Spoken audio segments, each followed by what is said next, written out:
හයි කොහොමද ඔයාලට? අපි පාඩම් කරන්න කලින් ඉස්සෙල්ලාම කරගන්න ඕන දෙයක් තියෙනවා. ඒ මොකක්ද දන්නවද? අපි ඉස්සෙල්ලාම අපි පාඩම් කරන්නේ මොනවද?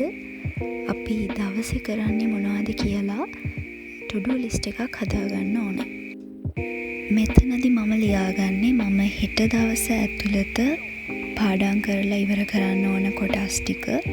ඒ කියන්නේ මේ ටික මම හෙට දවස් ඇතුළත කවර් කරන්න ඕන කියලා තමයි මම උතන ලියාගන්නේ මගේ to-do list එක විදිහට.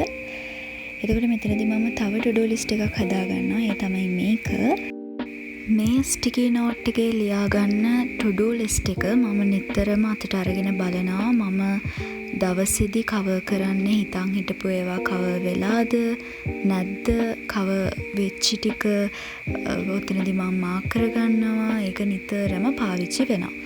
අර කලින් හදාගත්තු to-do list එක මම දවසේ අන්තිමට මම දවස් ඇතුළත කවර් කරපු ටික මාක් කරන්න තමයි ඒක ලියාගන්නේ.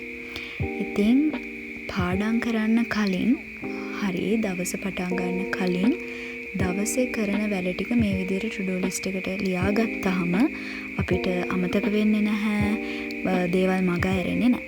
ඉතින් ඔයාලත් පාඩම් කරන්න කලින් ඉස්සෙල්ලාම to-do list එකක් හදාගන්න. එහෙනම් thank you මේ වීඩියෝ එක ඉවරනකම් බලුවට. හැමෝම පරිස්සමින් සතුටින් ඉන්න ඕන. Bye.